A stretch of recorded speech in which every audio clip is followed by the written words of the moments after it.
Morning, and welcome to everyone joining in person, to everyone watching via live stream.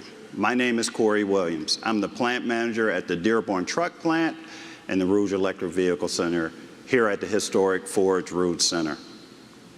There are nearly 9,000 employees at the Rouge, where we assemble the F-150, the Raptor, and the Lightning that help make Ford America's #1 best-selling truck manufacturer. The complex produces engines, stamp parts, stamping dies, and a number of other components. We are here at the Rouge Visitor Center, which opened in 2004. Since then, hundreds of thousands of people have been through the factory tour to learn about this marvel of American manufacturing. It is my honor today to introduce Ford's Executive Chair, Bill Ford. There has been no greater friend to the Rouge and its employees than Bill, and we are grateful for his leadership. Please join me in welcoming Bill Ford. Thank you, Corey. Thanks. Hey, John. Well, thank you, Corey, and good morning, everybody. And thank you so much for joining me today at the Rouge. I wanted to meet here today because at 105 years old, the Rouge tells the story of Ford, the UAW, and America itself like rings on a tree. It's the living history of how we have endured every crisis the world has thrown at us and come out stronger together.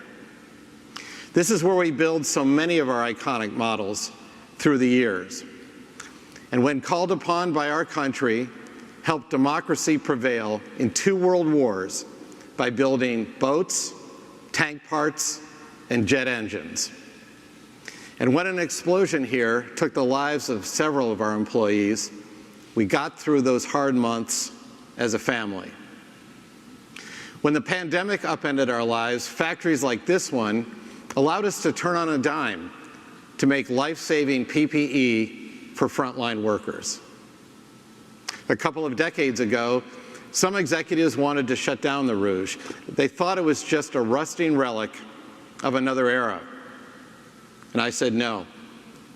Instead, we turned it into the most environmentally advanced plant in the industry. And as Corey said, today it assembles America's favorite vehicle, the F-150, and also the F-150 Lightning. The Rouge is the crown jewel of a company that still believes that building in America matters. Automobile plants like the Rouge have created countless well-paying manufacturing jobs and a thriving middle class. And they have become the foundation of our communities and the Midwest cities that we know and love. I want to be clear on something else too. A strong manufacturing base is critical to our national security. Building things in America matters now more than ever, especially in these uncertain times. And we can't take that for granted. In my lifetime, I've watched countries lose their auto industry, and then virtually all industries after that. Countries that once had vibrant industrial bases no longer make anything. They've become dependent on others for critical products, aspects of their supply chain, and even national defense. And today, as the UAW strike against Ford continues, we are at a crossroads.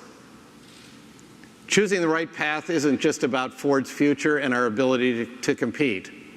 This is about the future of the American automobile industry. The UAW leaders have called us the enemy in these negotiations, but I will never consider our employees as enemies. This should not be Ford versus the UAW. It should be Ford and the UAW versus Toyota, Honda, Tesla, and all the Chinese companies that want to enter our home market. Toyota, Honda, Tesla, and the others are loving this strike because they know the longer it goes on, the better it is for them. They will win, and all of us will lose. This is why Ford's ability to invest in the future isn't just a talking point. It's the absolute lifeblood of our company. And if we lose it, we will lose to the competition. America loses. Many jobs will be lost. So will future investments. We'll lose factories like the one we're in here today. And communities will suffer greatly. Now, I haven't spoken publicly since these negotiations began, but I believe I have a unique perspective to share. I'm the longest-serving leader in our industry. I've been part of every negotiation since 1982 and have worked with every UAW leader from Doug Fraser to Ron Gittelfinger and Bob King. I've also been the most pro-union leader in our industry.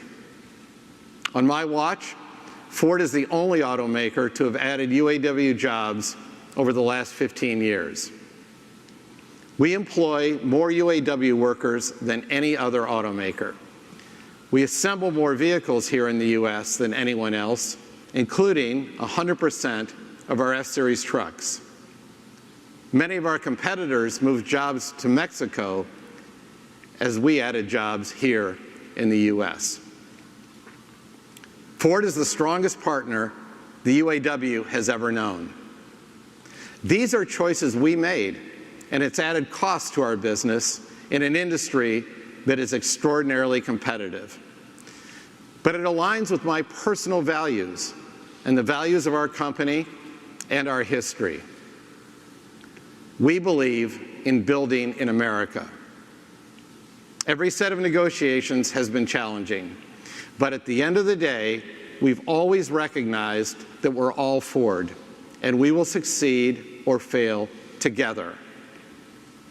We know how vital the UAW is to the success of our company, and we want our employees to do well. We didn't wait for the current contract talks to create thousands of jobs or invest billions of dollars beyond what was required by the letter of a deal. And we agree that our UAW colleagues deserve even more. And that's why we've offered a record contract which would make our UAW employees among the best paid manufacturing workers in the world. Despite this, the UAW leaders decided to escalate and strike our Kentucky truck plant last week. Shutting down that plant harms tens of thousands of Americans right away, workers, suppliers, and dealers alike. It hurts the communities that depend on these local economies. If it continues, it will have a major impact on the American economy and devastate local communities. The supply base is very fragile and will start collapsing with an expanded strike. But it doesn't have to go that way. We can stop this now. And I call on my great UAW colleagues, some of whom I've known for decades. Many are close personal friends. We need to come together to bring an end to this acrimonious round of talks. I still believe in a bright future, one that we can build together. I still believe the automobile industry is a major force for good in our country. And we will continue to be there when America needs us most. Ford has strong leaders, the best product lineup we've ever had, and a talented workforce. This is an incredible chapter in Ford's history. If we seize this moment, it will mean jobs, profit sharing, and security, and growth and prosperity for all of us. But the price of failure should be clear to everyone as well. Let me close with this. After 120 years, Ford is still a family company. Unlike the pundits and politicians who've been weighing in on this conversation, this is deeply personal to me. When the TV cameras turn off, I'll still be here. I'm only the fourth member of my family to lead this company, and I always take the long view. I'm working for a bright future, not just for my children and grandchildren, but for the hundreds of thousands of families that depend on the Ford Motor Company. Those families are counting on us. Let's come together, reach an agreement so that we can take the fight to the real competition. And let's build a great company for years to come. Thank you all very much.